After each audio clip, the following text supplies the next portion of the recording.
Nous exécutons le cantique 161 dans les chants de victoire. Écoute l'appel du berger. Puissent les chantres de triomphe.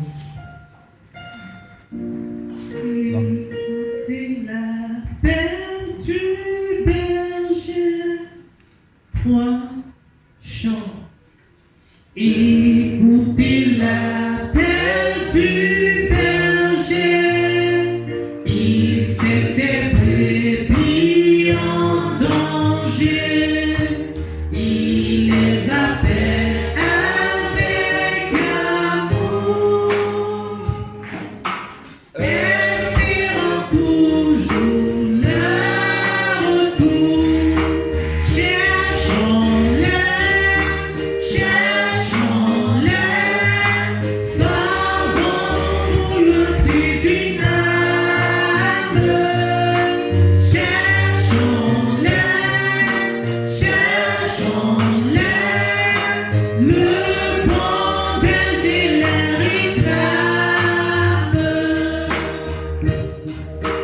Mourant de foi, de soif, de faim, les brebis appellent en vain. Jésus nous veut pour les sauver. Il va l'aider à les trouver. Cherchons-les, sauvons-nous le prix d'une âme. Cherchons-les, le bon berger les réclame. Ne peut-il pas compter sur nous? Ne voulons-nous pas aller pour dire à tous ceux qui sont perdus que nous les voulons pour Jésus? Cherchons-les,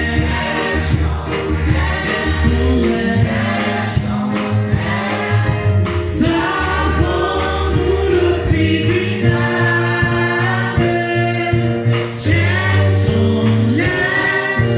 Cherchons-les, le bon berger les réclame.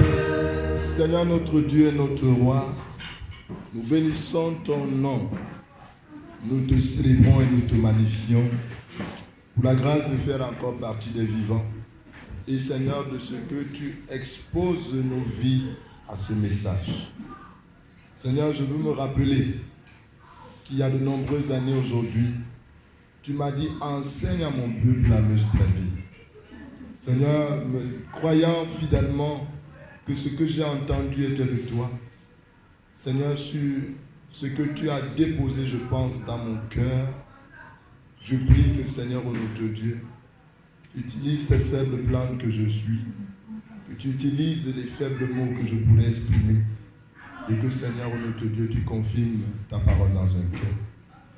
Laisse qu'au travers de ceci, Seigneur, ce que tu veux faire dans ces temps de la fin soit manifeste, au nom de Christ Jésus.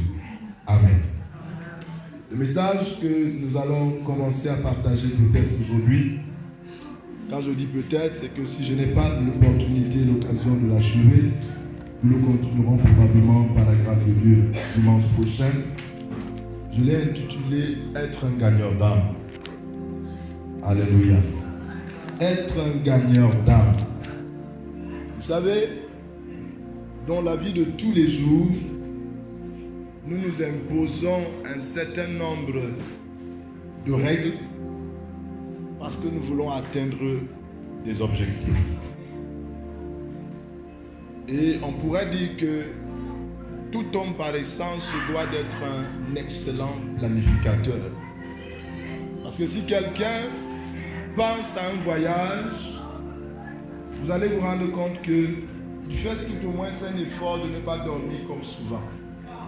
Parce qu'il se dit, si si je veux pouvoir aller tôt, alors il faut que je puisse être à l'agence à une certaine heure, que je puisse avoir le privilège de faire partie des premiers qui pourront acheter le ticket et par conséquent pourront embarquer le moment venu.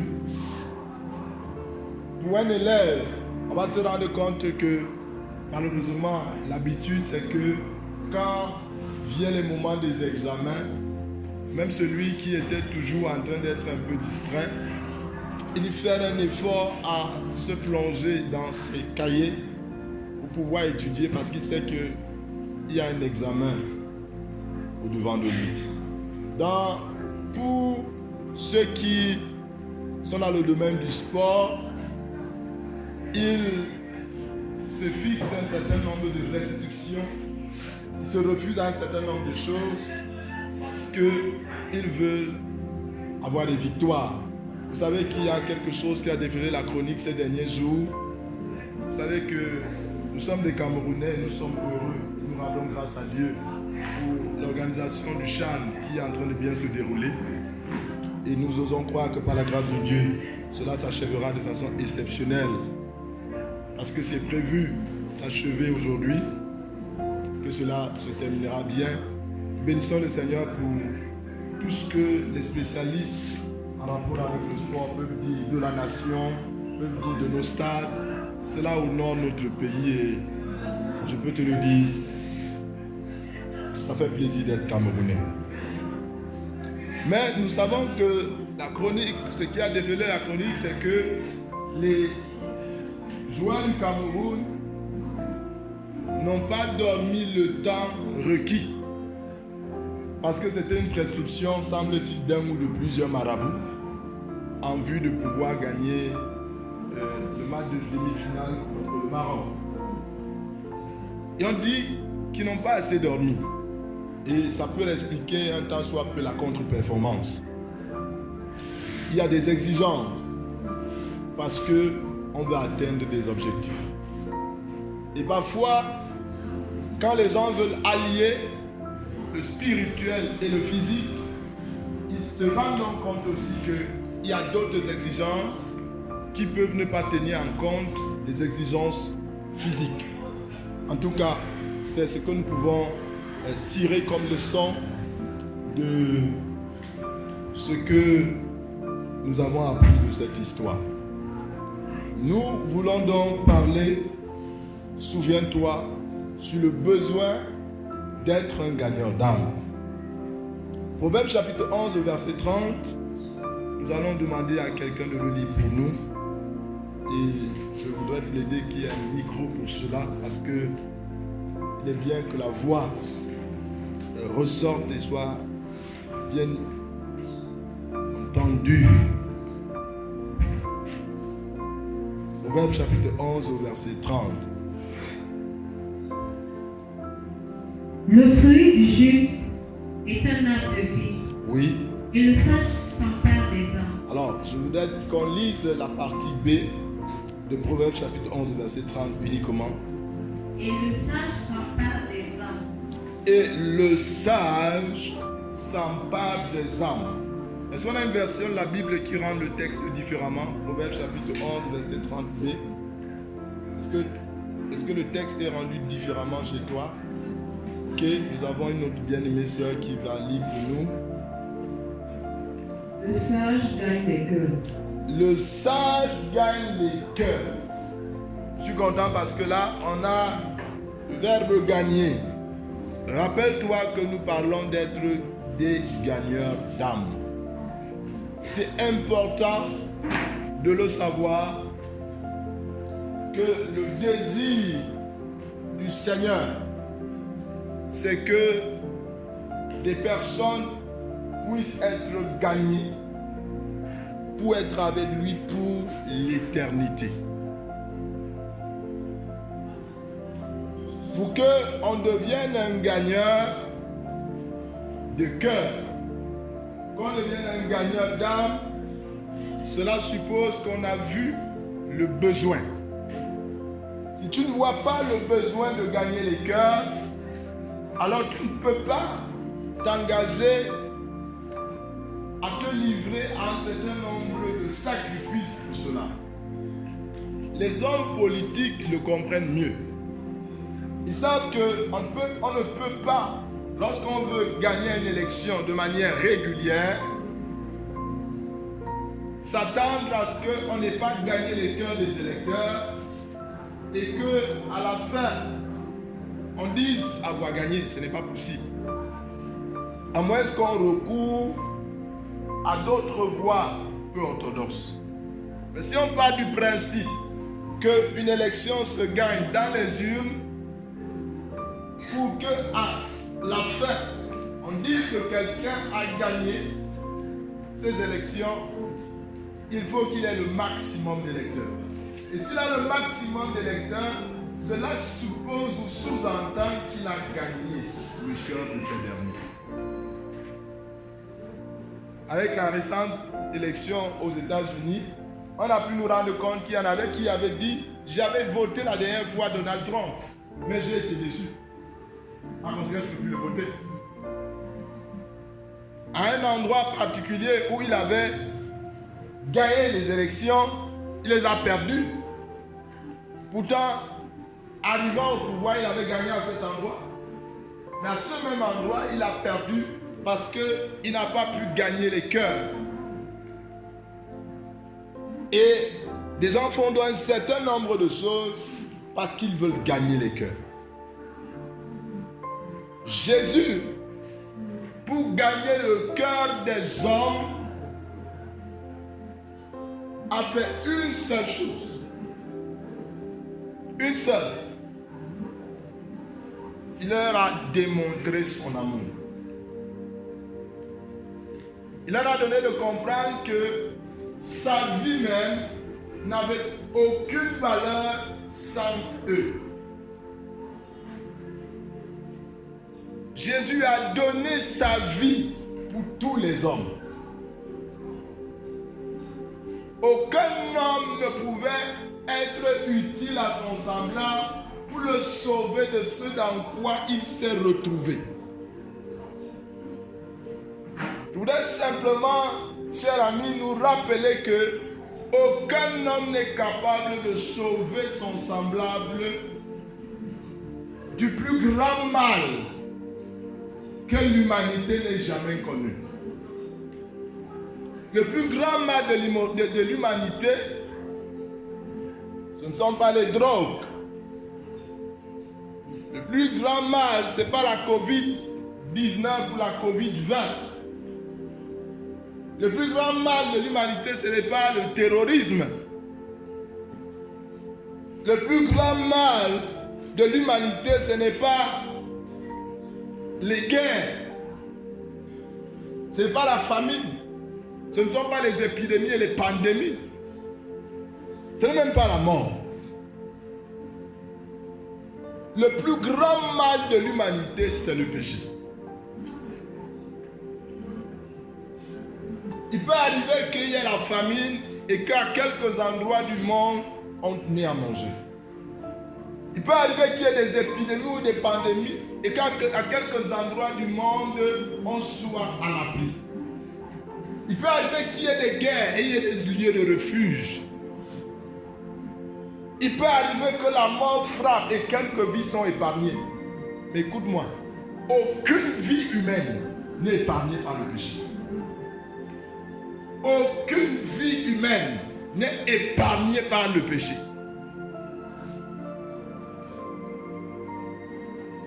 Je disais, il y a quelque temps, dans un village, à près de 15 km de Bachenga, je leur disais que Jésus, dans le livre de Luc, au chapitre 11, lorsqu'il parle aux disciples et lorsqu'il parle à ceux qui l'entourent lors de son discours, il a fait comprendre quelque chose d'extraordinaire.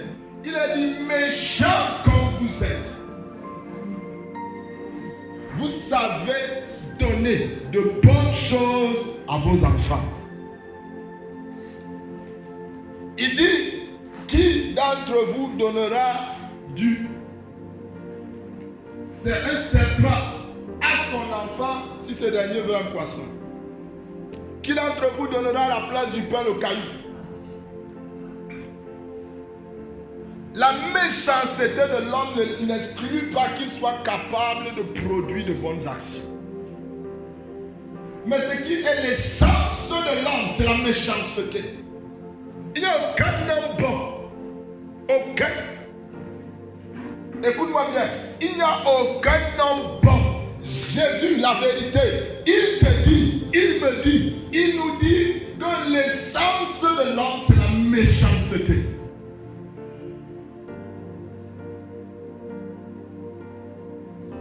En tant que Bantou, j'ai souvent écouté les gens dire, tu ne connais pas mon côté noir. Quand je vais te montrer mon côté noir, pas regretter. N'est-ce pas étonnant de se rendre compte que les personnes qu'on estimait être de très bonne moralité se retrouvent à poser des actions qui nous amènent à nous questionner? Elles manifestent simplement ce qui est la réalité de la nature humaine, celle de la méchanceté. Et comme l'homme ne peut pas, par lui-même ou par son semblable, résoudre dans le problème qui est celui de toute l'humanité,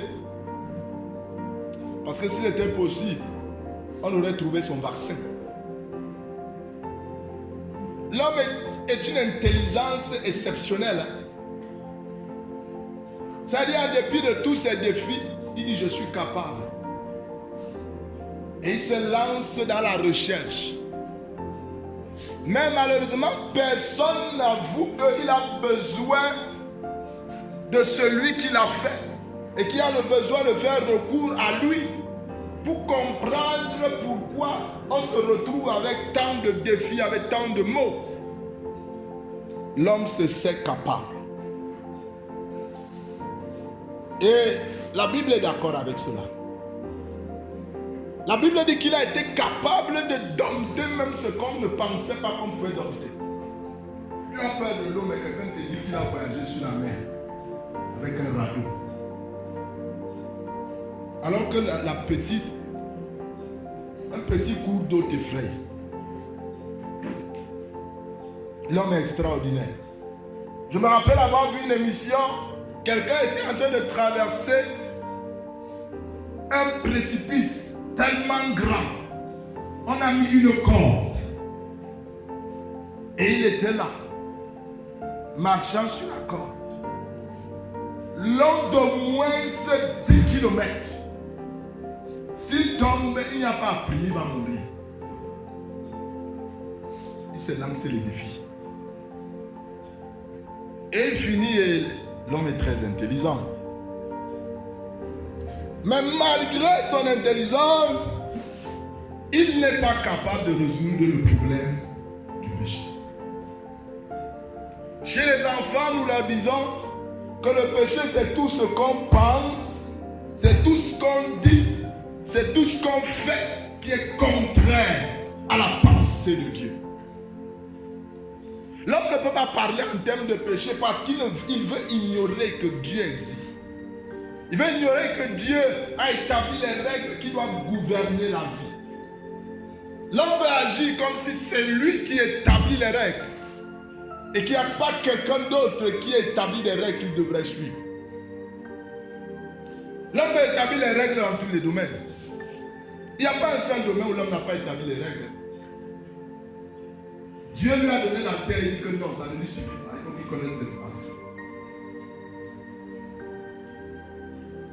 Dieu lui dit, ce qui est important que tu connaisses, c'est que tu puisses explorer, que tu puisses exploiter, que tu puisses, comment je le dirais, promouvoir. C'est la terre. Dieu ne lui a pas montré notre milieu où il faille allier et où il faut mettre un jardin. Dieu a établi un jardin pour lui montrer que je veux que tu améliores ton cadre de vie. Je veux que tu mènes une vie extraordinaire. L'homme a dit que ce n'est pas bien. Au commencement, Dieu a dit, va et répands-toi sur toute la surface du globe terrestre. Il a refusé. Il a construit la tour de Babel. Dieu était obligé de venir et de faire stopper son action. Je dis bien dans tous les domaines. Quand Dieu, au commencement, dans le domaine culinaire, Dieu a dit à Adam, tu ne mangeras pas. Adam dit non. Comment? C'est moi qui décide de ce que je ne mange pas. Personne ne doit m'interdire ce que je ne dois pas manger. Pourquoi? Et en mangeant, il a introduit la mort sur toute l'humanité. Il a voulu résoudre le problème du péché, ça n'a pas été possible. Nous voyons la suite. Dans la suite, Dieu va dire maintenant, j'ajoute au fait que tu devais manger simplement des fruits, des herbes, des légumes. J'ajoute que tu dois manger maintenant la viande. Mais, s'il te plaît, tu ne dois pas boire le sang. Il y a des émissions où on dit que le sang de vipère, c'est très bon, c'est succulent. On fait bouillir ça, on boit et c'est très bien. Dans les cultures africaines, il y a des rituels où on verse le sang d'un animal. Ça peut être un bouc, ça peut être une chèvre, ça peut être une poule ou un coq. On verse ça dans une calebasse. Et les gens boivent. Et on vous dit, c'est notre culture, c'est comme ça que nous sommes. Ne pensez pas que nous sommes que les Africains qui boivent le sang. Hein. Même ceux qui sont les autres, les boivent. J'ai appris, je ne sais pas si c'est vérifié, mais j'ai lu quand même dans un de nos journaux que les Chinois sont passés à mettre dans l'art de manger les fœtus. Dieu n'a pas prescrit qu'il faut manger l'homme. Il y en a qui mangent. On les appelle même les cannibales.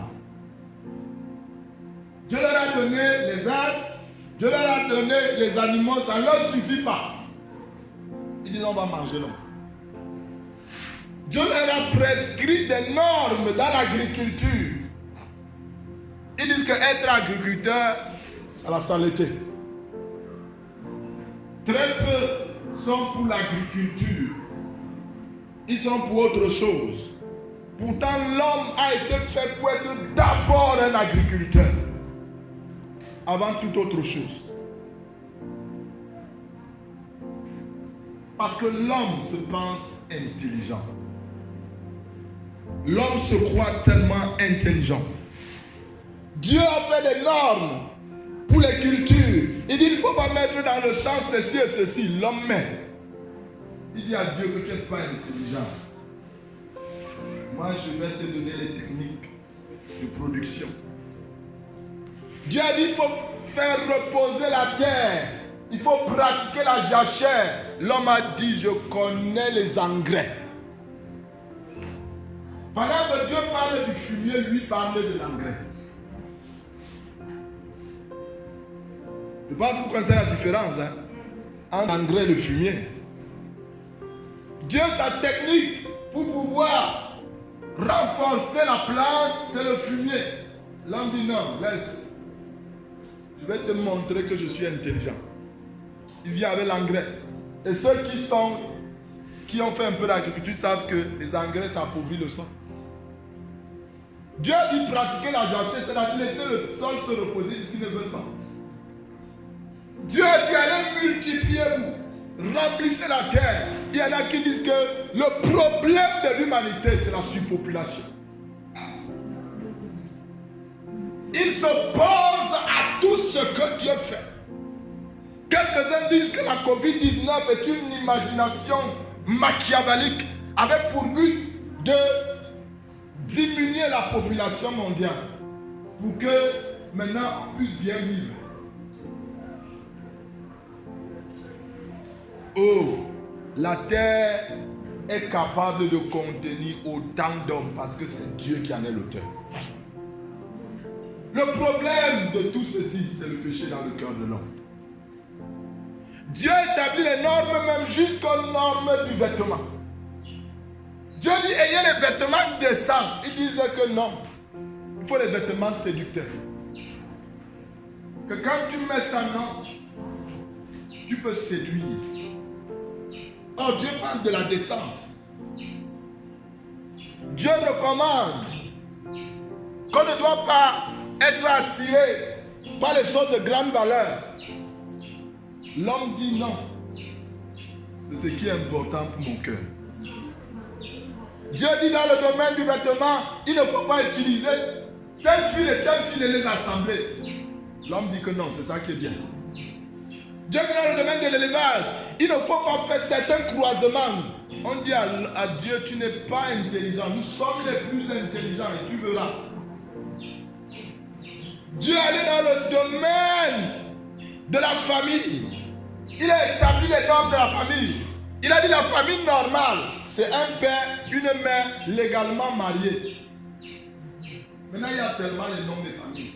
Les familles monoparentales, les familles parentales. Ils ont tellement de noms.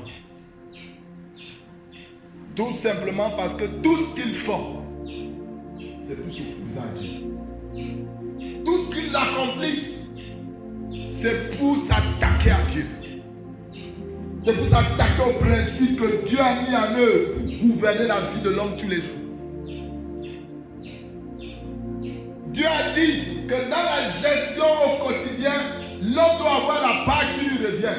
Ils ont refusé. Ils disent qu'il n'y a pas de part de Dieu. Ça ne doit pas exister.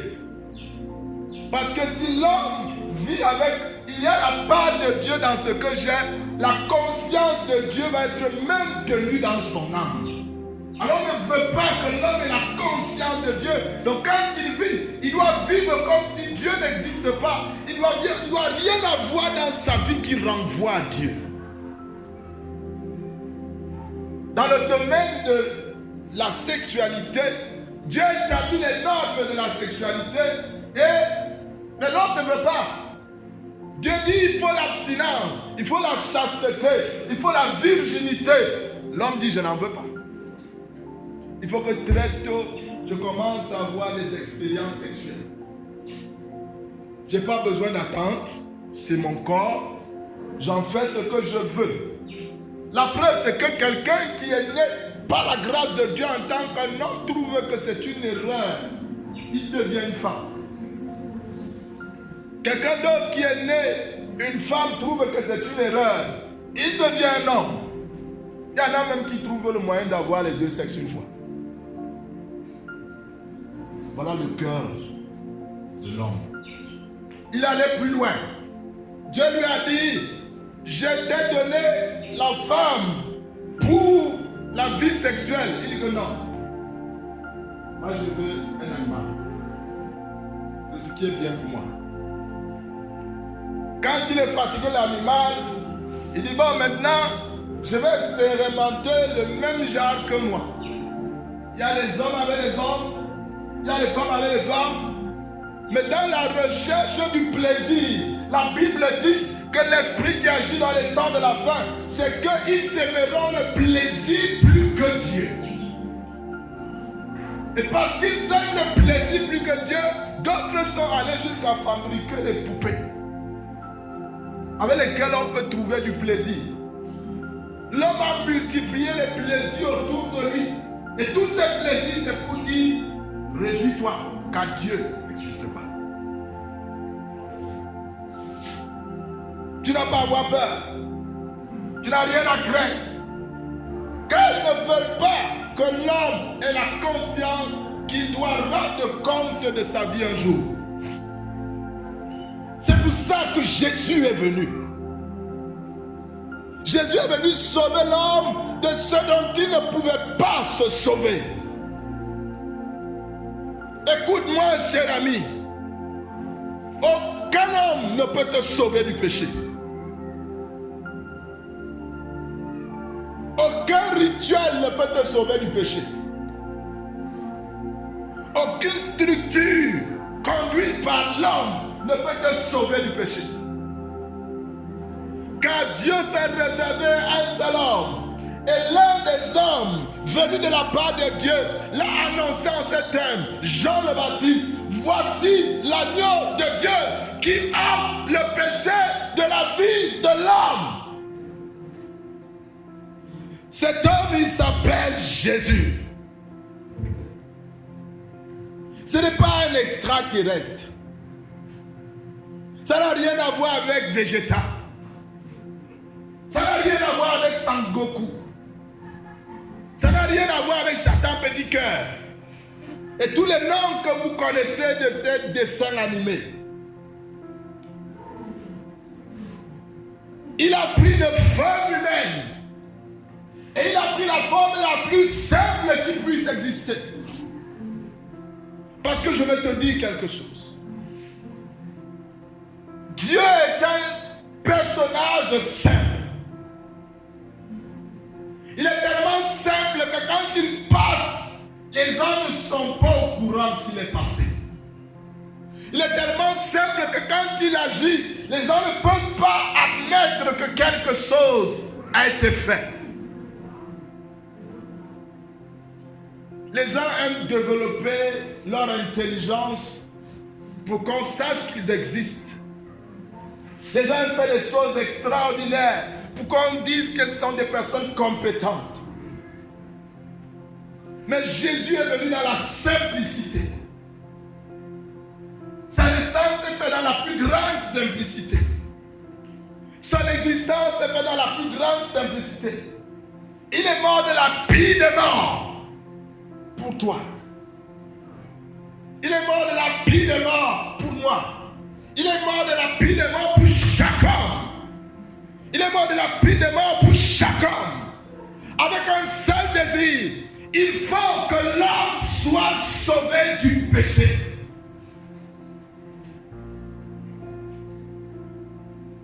Il n'y avait pas d'autre moyen. Il n'y aura jamais d'autre moyen. Le moyen de Dieu pour résoudre le problème du péché a été manifesté pour l'humanité. Par le sacrifice de Jésus, de manière publique,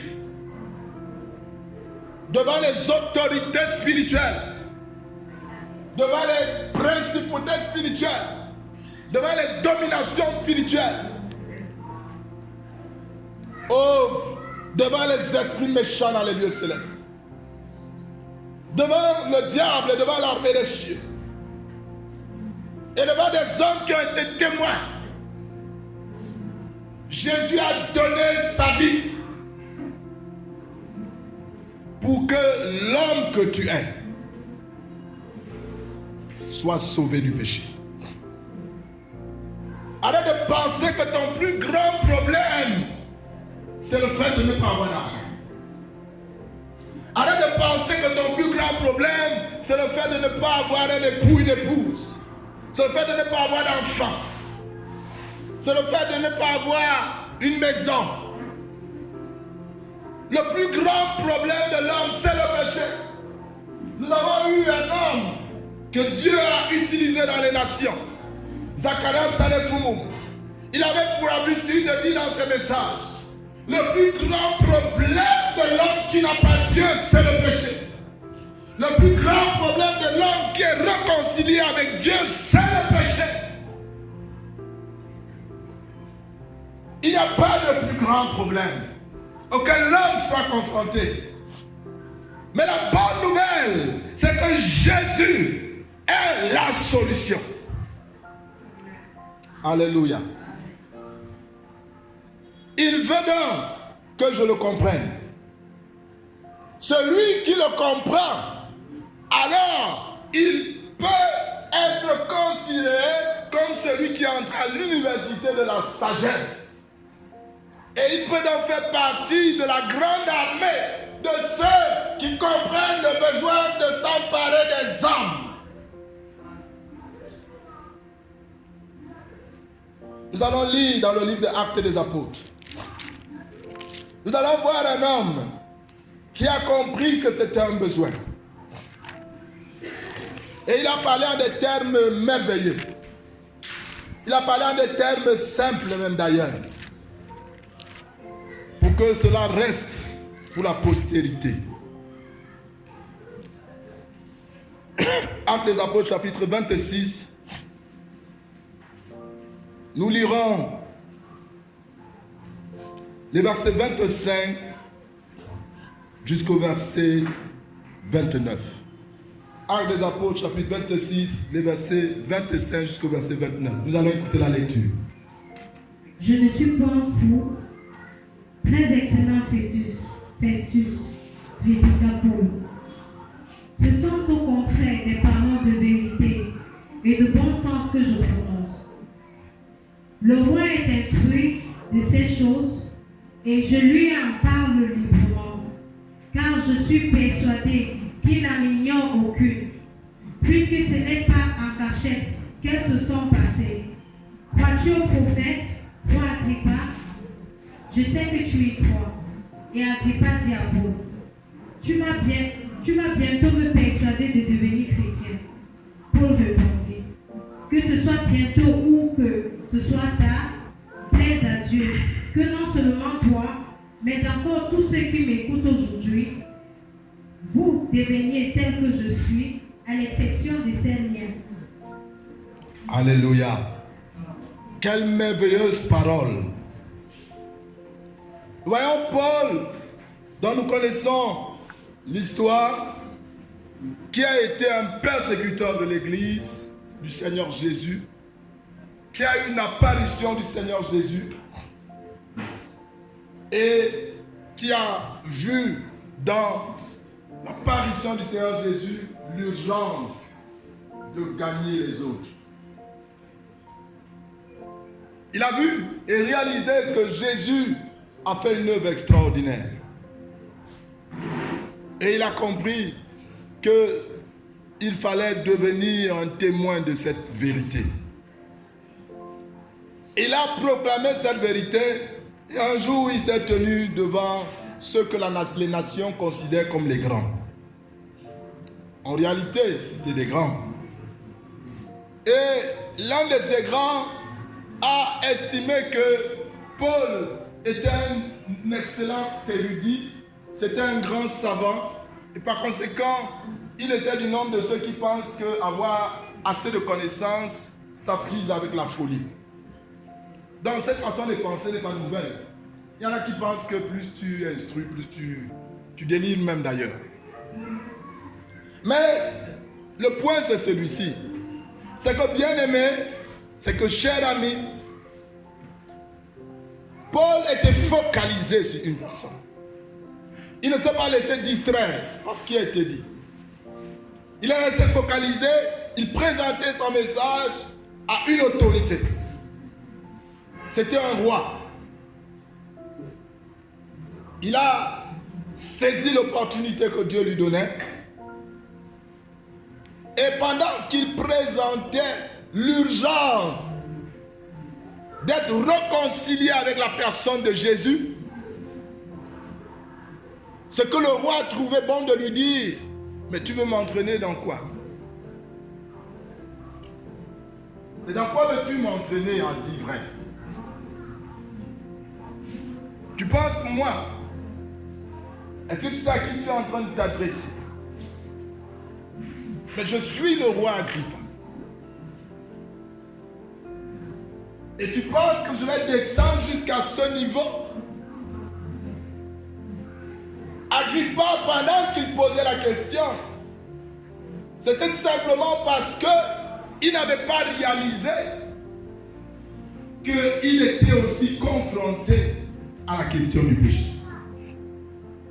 La deuxième raison, c'est parce que être disciple de Jésus était très humiliant.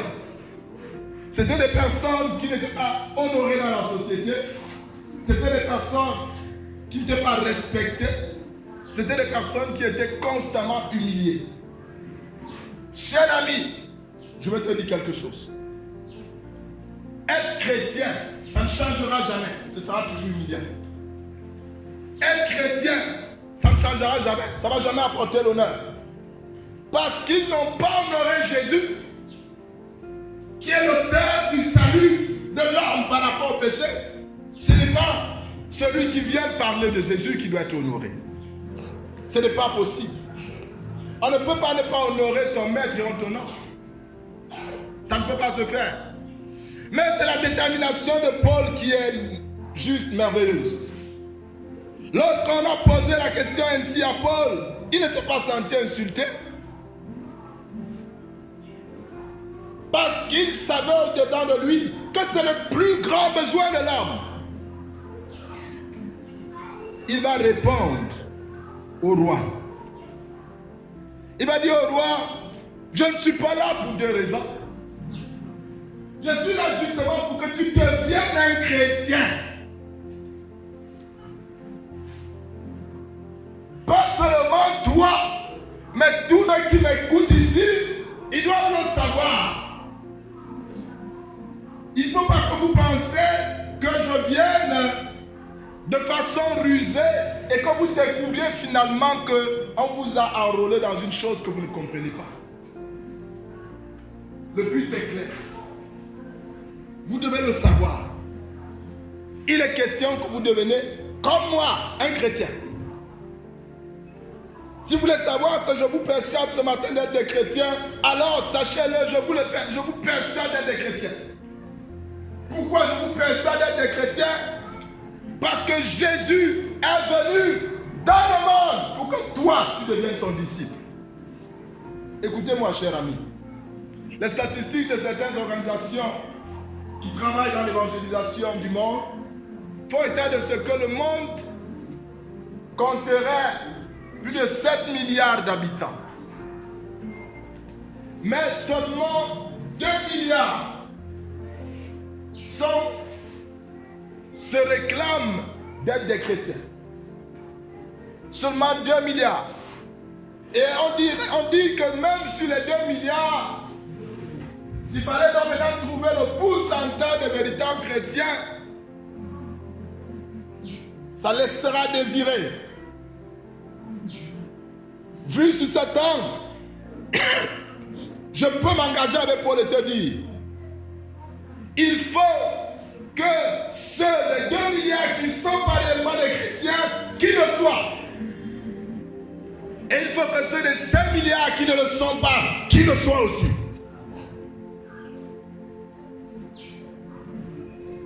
Celui qui veut être un gagnant d'âme,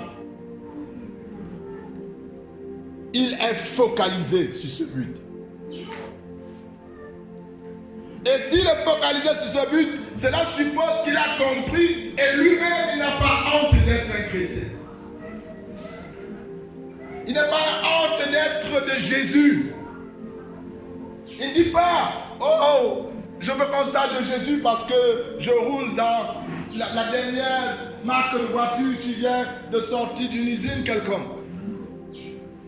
Il ne dit pas, non, je me consacre que je suis avec Jésus parce que j'ai la plus belle femme qui ait jamais existé. Il ne dit pas, non, je me consacre que je suis avec Jésus parce que je suis le plus grand propriétaire immobilier.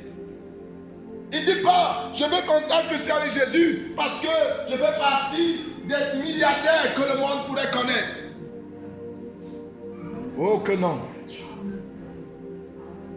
Il dit, je veux que tu saches que je suis avec Jésus parce qu'il m'a sauvé du péché, cher ami. Il m'a sauvé du péché. Écoute-moi. Paul était fier d'être chrétien. Et dans la condition où il est en train de parler, cher ami, il est enchaîné. Il n'a pas eu honte de ce qu'il était enchaîné. Et je tiens à vous dire que les habits des prisonniers ne sont pas des habits très beaux. Hein. Quand on dit que quelqu'un est prisonnier, on le met aussi dans un état de délabrement. Dès que tu n'es pas bien vêtu, pour que tu dises que non, ces habits étaient les habits qu'on allait prendre, je ne sais dans quel prêt-à-porter, et tout le reste. Oui, celui qui est chrétien ne dit pas qu'il est chrétien parce qu'il a toutes les bonnes senteurs, que non. Il est chrétien parce que il est réconcilié avec Dieu par Christ Jésus. Si tu n'es pas fier d'être un chrétien, si tu as cessé d'être fier d'être un chrétien parce que tu dis qu'il faut d'autres choses, alors tu n'es pas un candidat qualifié pour être un gagnant d'âme. Parce que quand on te démontrera que tu n'as pas de chaussures, tu seras aigri, tu seras amer et tu ne pourras pas gagner les autres. Quand on te fera savoir que tu ne vis pas dans une maison exceptionnelle, oh, tu seras tellement mal en point que tu diras au Seigneur, si j'avais une belle maison, j'aurais prêché.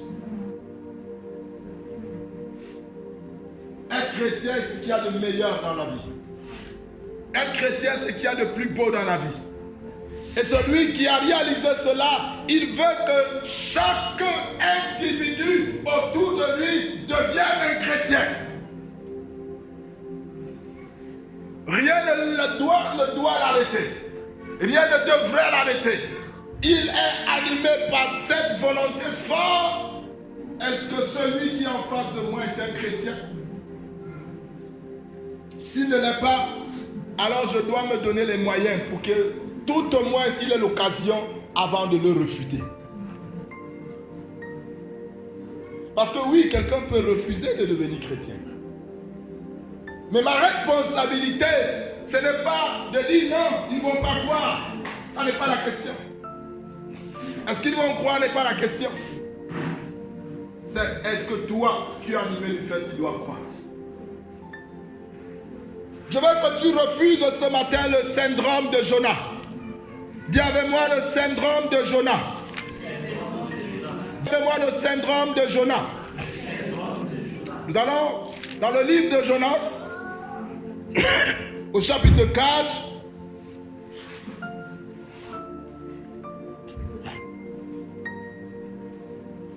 Jonas au chapitre 4.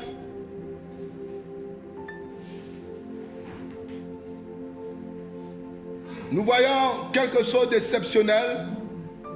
Nous lirons à partir du verset 1er jusqu'à ce que je demande qu'on arrête.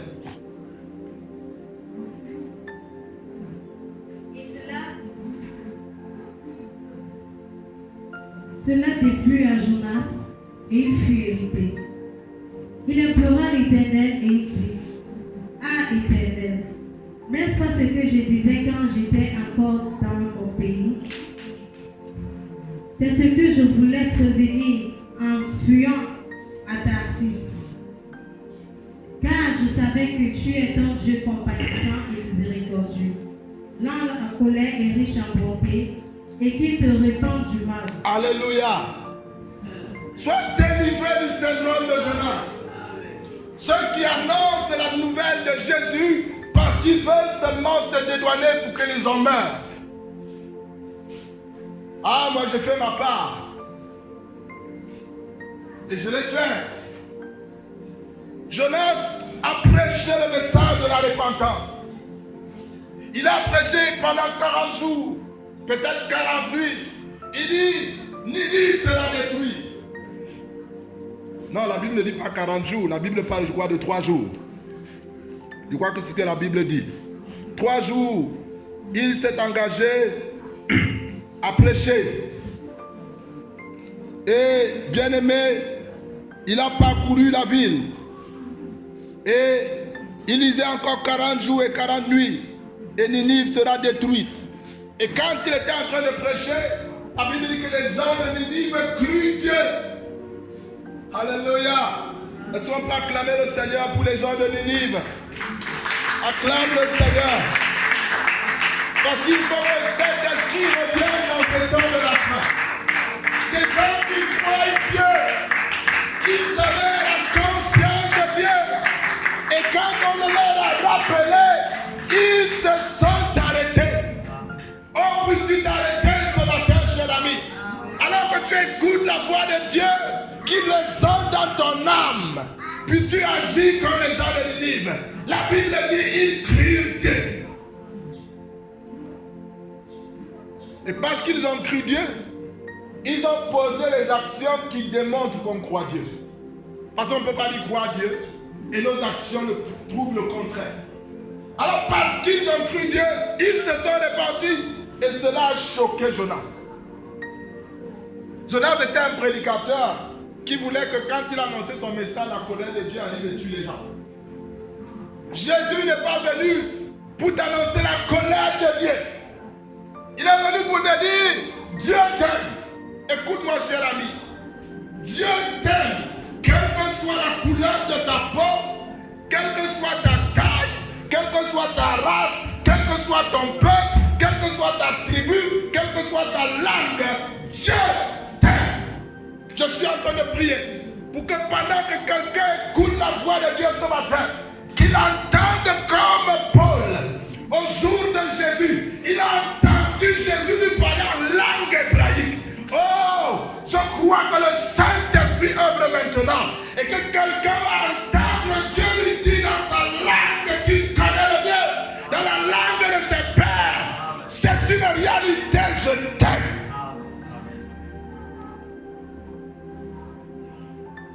Oui, bien-aimé. L'amour de Dieu a été manifesté. Jonas était un porteur de l'amour de Dieu, mais était contre l'amour de Dieu pour les autres. Un gagnant d'âme ne vient pas juste pour proclamer les messages. Il croit qu'au travers du message qu'il est en train de proclamer, il y aura une génération qui va croire Dieu. Il ne vient pas annoncer le jugement. Il vient annoncer l'espoir. Il vient dire à quelqu'un, oui, tu as vécu aussi longtemps dans le péché, mais Dieu te dit aujourd'hui, je peux résoudre ce problème. C'est pourquoi je vais être délivré totalement du syndrome de Jonas. Il y en a qui étiquettent les autres en disant celui-ci ne peut pas croire. Quand quelqu'un aurait même mangé à la table du diable, cela ne veut pas dire qu'il ne peut pas croire en Dieu. Écoute-moi. Même si tu as servi Satan depuis le sein maternel, la puissance de Dieu est disponible par l'évangile que nous prêchons ce jour. Pour te dire, c'est possible de servir Dieu. C'est possible de servir Dieu. Parce que Jésus dont je te parle, Satan en a la preuve. Il en a la preuve que Jésus a triomphé de lui par sa mort à la croix. Il a livré publiquement un spectacle. Il a livré toute son armée. Et en son nom, Satan fléchit les genoux. Oui, cher ami.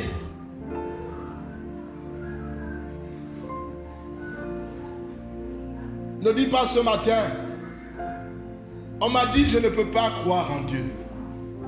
Ne dis pas ce matin, on m'a dit il n'y a pas d'espoir pour moi. Parce que tu es vivant, il y a lieu d'espérer à ton sujet. La parole de Dieu que je prédis, il y a de l'espoir pour le vivant. Parce que tu es vivant. Oh, écoute-moi ce matin, il y a lieu d'espérer à ton sujet. Je peux voir quelqu'un crier, c'est possible ce matin. Je peux voir quelqu'un crier, c'est possible ce matin. Sans toi libre de le dire. Parce que la présence de Dieu te rencontre maintenant. Tu peux ressentir la présence de Dieu sur toi. Parce que Dieu est en train de te donner la preuve. Que tu saches que quel que soit le démon qui t'a tenu pendant longtemps, cher ami, il met un terme à cela parce qu'il t'aime.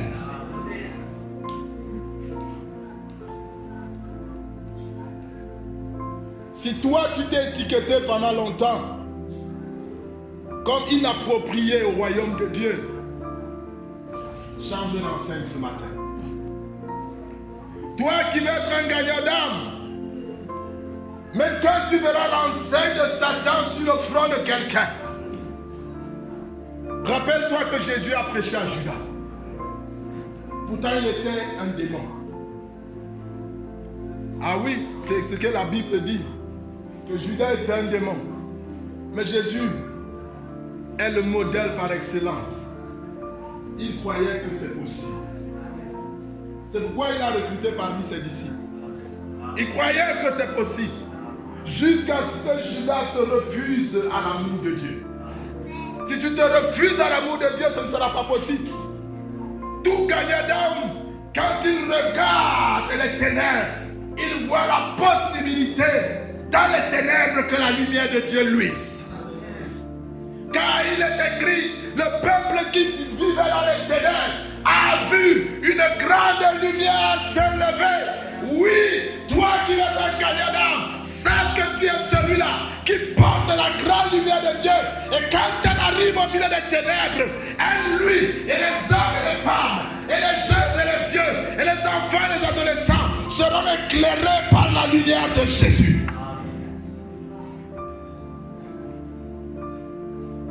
Être un gagneur d'âme.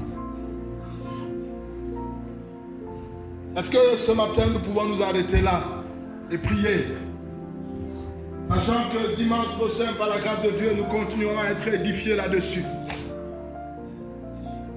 Nous avons vu qu'il y a des règles pour toute personne qui veut être un gagneur. Nous avons réalisé qu'il faut voir le besoin. Nous avons vu qu'il y a le besoin d'être fier d'être chrétien. Il y a le besoin de voir l'urgence que le monde autour de toi soit chrétien. Et il faut être délivré du syndrome de Jonas.